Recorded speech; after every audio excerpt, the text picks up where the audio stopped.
Shemai, Yasharala, Yahweh, Allahayinawa, Yahweh, Achad, Kol Haloyim La, Allahayinawa, Wa, Hawad, La, Yahweh, Bahasham, Yahweh Sha'ai, Bahasham, Waha, Kwadasha, Rauka. All praises to our power and glory to Yahweh, in the name Yahweh Shai, in the name and the Holy Spirit. Shalom, shalom to the elect of the nation of Israel, the hopeful elect. Just digging deep and through, doing my analysis on the tribe of Levi, and something that I found very fascinating about this tribe was to do with the fact of, I made a previous video about the Osus, and I dug deeper to do more research on the Osus, just to get more information about the tribe of Levi. And what I'm going to do is I'm going to read the headline of this article, and it says Osu Levitical Priesthood. And it says Igbo, and those of you that don't know, the word Igbo is a corrupt word of the word Hebrew. And in fact, during the transatlantic slave trade, a lot of Igbo slaves were referred to as Hebos. All right. Priests of Aro Chukwu. Now, the word Aro goes back to Aaron. All right. Because these are the sons of Aaron. And the word Chukwu means God. So, Aaron's God. Who's Aaron's God? Yahweh Shem Shai. Aro, open bracket, Aaronic priesthood of Chukwu, which Chukwu means is the corrupt version of saying the Most High's name, which is Yahweh.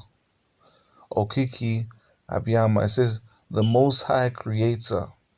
It says Elohim, but it's incorrect. It's really meant to be Allah, A-H-L-A. Allah meaning power. All right, that's one of the Most High's titles, the power of Abraham. One thing I found fascinating on this picture is that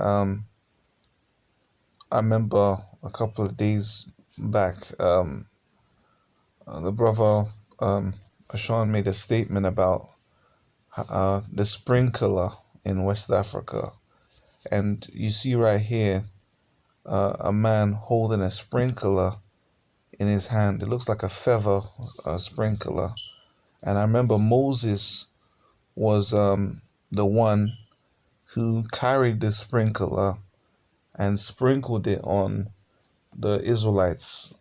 What I'm going to do is I'm going to get the account where Moses actually sprinkled the blood on the Israelites, because there's so much information that we need to discover and find out, and it will be selfish of me not to share this information. And Moses is of the tribe of Levi. So let me get the precept. So this is the book of Exodus, chapter 24, starting at verse 8. And Moses took the blood and sprinkled it on the people. And notice how you see that man right there. He's holding a sprinkler. And said, Behold, the blood of the covenant which Yahweh hath made with you concerning all these words. So that's one of the precepts I wanted to get out. And it says Levitical Osu priesthood. Now, when you read the book of 2 Thessalonians chapter 2, it speaks about how the Israelites would have a falling away, meaning that, according to Bible prophecy, the only way that Yahweh Shai would return is if our people were to fall away. And that's what happens. So automatically by default, that is a sign and clue that obviously, these Levites that you see on the picture are definitely doing something left hand. They're not serving Yahweh Hashem Yahushai. Anyways, digging deep into it, it says the first missionary account of Igbo priesthoods before being destroyed by colonizers. And because remember, what does it say in Job 9:24, which really is talking about, there's two folds in the meaning of Job 9:24. Or let me get Maccabees instead. I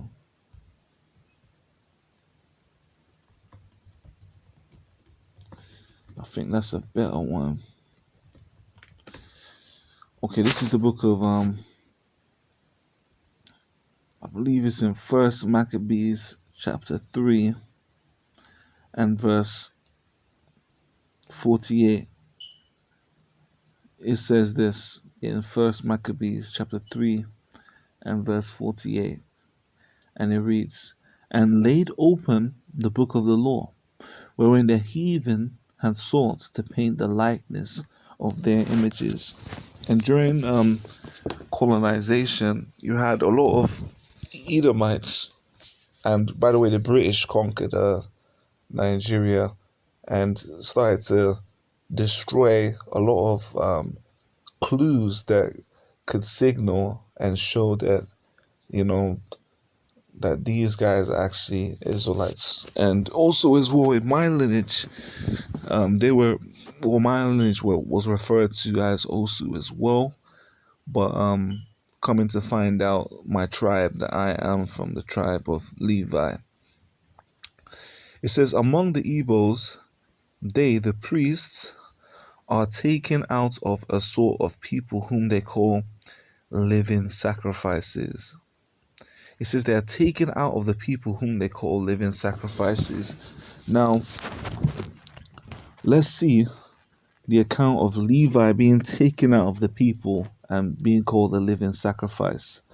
So let's say Levi, I'm going to get it. So this is the book of Numbers, chapter 1, starting at verse 49.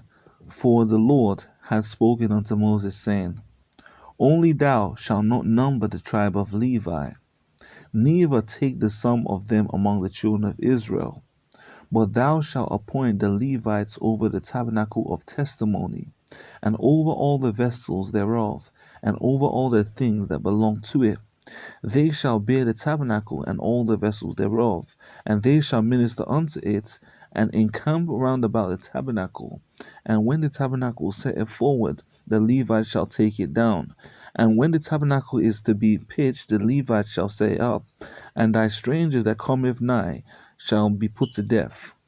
All right, and that's the point. The point is that the Levites, the Most High told Moses that the Levites, that they shouldn't be counted. And not only should the Levites not be counted, but also as well that the Levites should not go for war. All right, because they were living sacrifices to Yahweh Hashem Yahushai.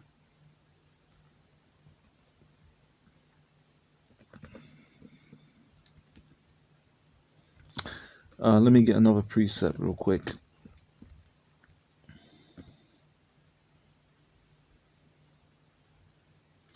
This is the book of Deuteronomy, chapter 10, verse 8. And that time the Lord separated the tribe of Levi. You see, the Lord separated the tribe of Levi. All right. And what do we read in this part? It says, are taken out of a sort of people whom they call the living sacrifices. It says, these very ones live celibate and without property. All right, now, without property, right? Now, hang on a second. Let's go to this real quick. Deuteronomy chapter 10, verse 9. We're going to read the King James and then we're going to read the NLT. Wherefore Levi have no part nor inheritance with his brethren. The Lord is his inheritance, according as the Lord thy power promised him. Now let's read the NLT. It says, this is why the Levites have no share of property or possession of the land among the other Israelite tribes. Yahweh himself is their special possession, and Yahweh your power told them. You know, the scripture just said how the Levites will have no share of property or possession of land among the other Israelite tribes. And we just read right here, it says, these leaves celebrate without property and at the expense of others. You see? So this is the connection right here. Now carrying on, and having liberty to take from others all of what they need. He says, and have the liberty to take from others all what they need. And nobody hinders them. Why does nobody hinder them? Why do the Levites... Hang on, let me get a precept. Let's get it. Let me slow down a bit. It says, and have the liberty to take from others all of what they need. Why do these specific individuals take what they need from others? What's the reason why? All right, let's get Numbers 18 and 26. Okay, Numbers 18 and 26. Numbers 18, 26. Bear with me. Let me read the King James on it. It says, thus speak unto the Levites and say unto them, we ye take of the children of Israel.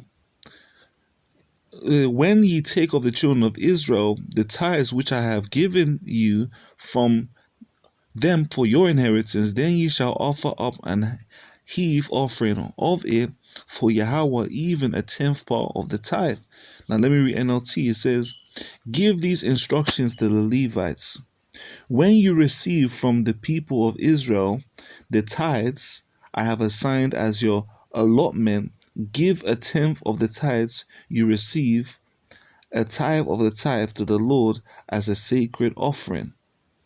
All right. The point is that the tithes were given to the Levites, man. You know, those are who the tithes were given to.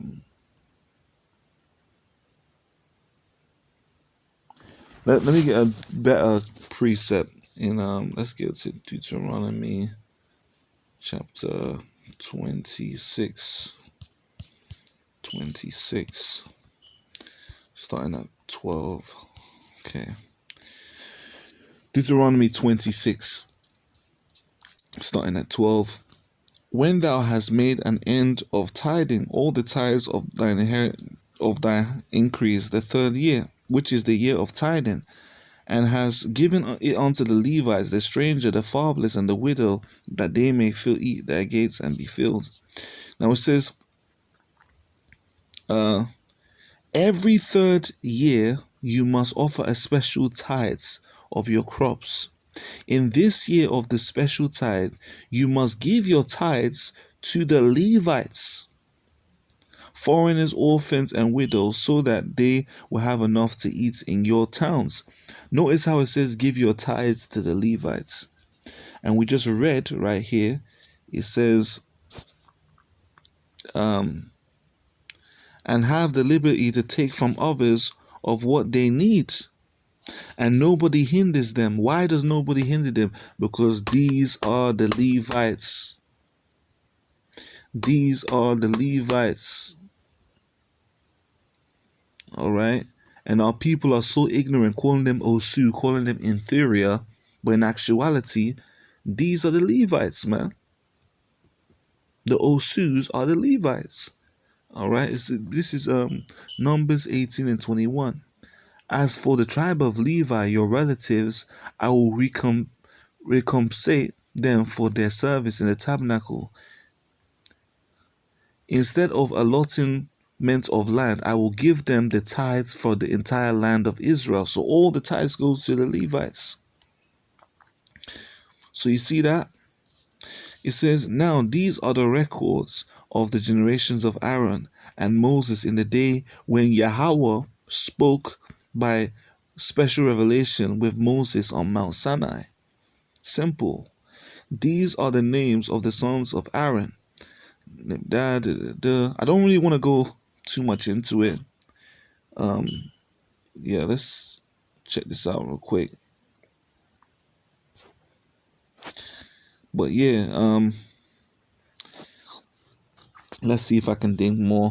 But Nadab and Abihu died in the presence of Yahweh when they offered strange, unholy, and acceptable prayer. First, before Yahweh in the wilderness, Sinai leads says then Yahweh spoke to Moses, saying, bring the tribe of Levi near and present them before Aaron the priest, so that they may serve him. They shall carry out the duties him for the congregation tents. Says they also take care of all the furnishing. So that says you shall give the Levites to Aaron and to his sons as servants and helpers. They are to be given wallets to him from among the Israelites. So you shall appoint Aaron and his sons, and they shall observe and attend their priesthood. So yeah, the Osus are the tribe of Levi. And I remember back in the days, my always used to tell me that my dad was always ashamed of being an Osu and all these different things. Like he was ashamed of it. And little does he know that this Osu thing is actually a blessing, man, to be from this tribe. It says, but Lyman, non-Levi, who approaches the holy thing shall be put to death. It says, again, Yahweh spoke to Moses, saying, behold, I have taken the Levites from among the sons of Israel instead of and as a substitute of every firstborn, the firstborn of the womb among the Levites, so Levi shall be mine. Yep. Let's see if I can get more information on it. But yeah, that's the point. So you see right here, this is the proper breakdown of how the Osus of Nigeria are in fact 100% from the tribe of Levi. Call